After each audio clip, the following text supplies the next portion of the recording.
There's a short story by Murakami called A Folklore of Our Generation, a prehistory of late-stage capitalism, which can be found in a short story collection, Blind Willow Sleeping Woman. Also, if you want to read it right now in a form of an article, you can find a link to the story in the description. If you were to ask me which piece of literary artifact I choose to represent Murakami out of the prestigious canon of stories that he has created, I would pick this short story. Surprisingly enough, this short story doesn't possess any element of magical realism, even though that is what Murakami is most famous for. But regardless, it's one of the most Murakami-esque stories that I've ever read. Look at it this way.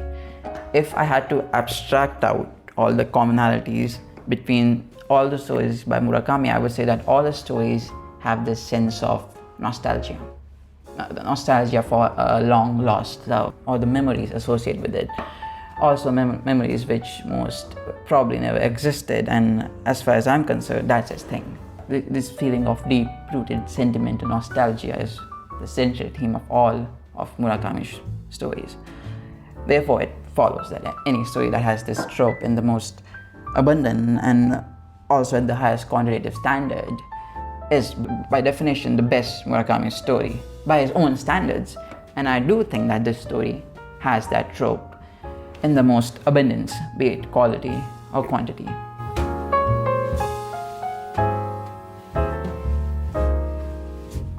It's quite fascinating, this story, you know. There's only one character in this short story that has a name mentioned, which is quite peculiar given that to create deep characters you might assume you have to give a lot of details, but Murakami proves that's not quite the case. Yoshika Fujisawa.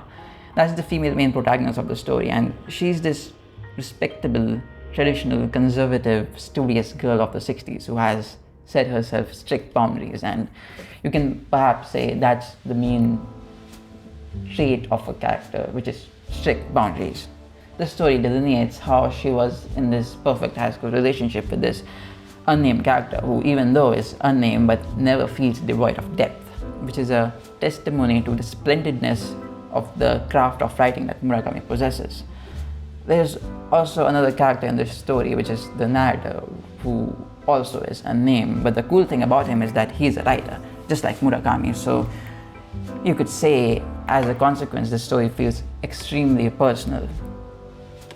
This story almost feels like a non-fiction account of Japan in the 60s by Murakami himself. I mean, that's the thing about Murakami's characters. We know so little about them, but what we do know is the most intimate, nostalgic, desperate thoughts and details about them. That's the thing about his character that is so unique. It's like, if you know how someone maneuvers mentally and physically in an intimate situation, then do you need to know any other ordinary details about them? Like their name in this case. If you are introduced to a character in such a manner that the first thing you know about them is at the limits of what you could know, then therefore it naturally follows that every other ordinary details about them renders itself unnecessary. It blew my mind away how this guy is capable of creating such raw, vulnerable and naked characters in such a small amount of words.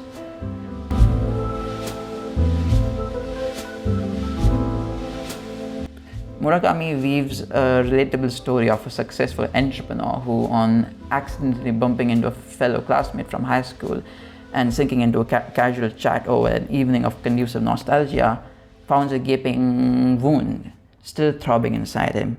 Seeing years of nursing going futile doesn't trouble him as much as fathoming the fact that time, indeed, cannot heal everything. The plot is essentially about this failed high school relationship, which is perhaps universally the first strong emotion everyone experiences.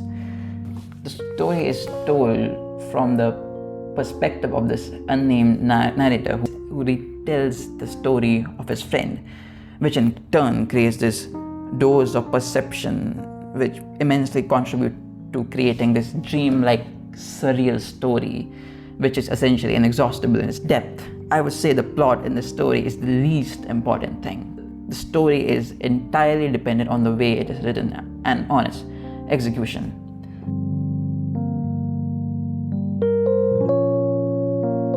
The story is named The Folklore of Our Time, and that says something about it.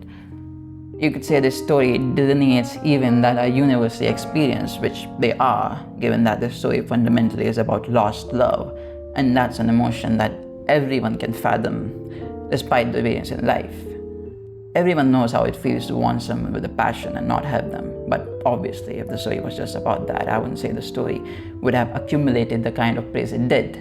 The story is not about naive themes of love or passion or mere regret of not having them.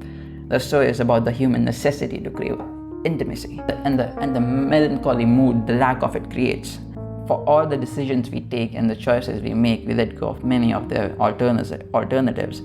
And some of these very alternatives chase us for the rest of our lives. But sooner or later, we do realize the things we could have done, and that's essentially what this universal mood of regretful, anguishing, melancholy sadness, which is prevalent throughout the story. It's quite a funny story if you have a dark sense of humor, as it follows. There is a very good sentence at the end of the story which goes something like this, and I quote, "As I said at the beginning, there isn't much that you could call a moral. Nonetheless, it's the story of his life, and it's the story of all our lives, which is why I couldn't laugh when I heard it, and why I still can't."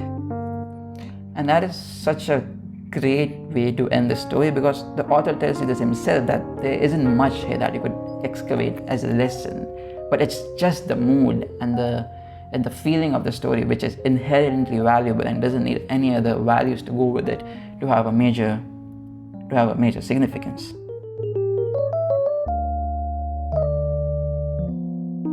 So in conclusion, I'd say this story is one of my favorite short stories ever written. When I read it the first time, I was left with this feeling of hollowness from inside.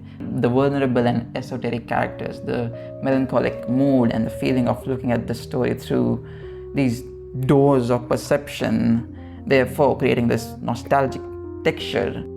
All of this partake in this grand reason why the story eventually, towards the end of it, leaves you empty as fuck.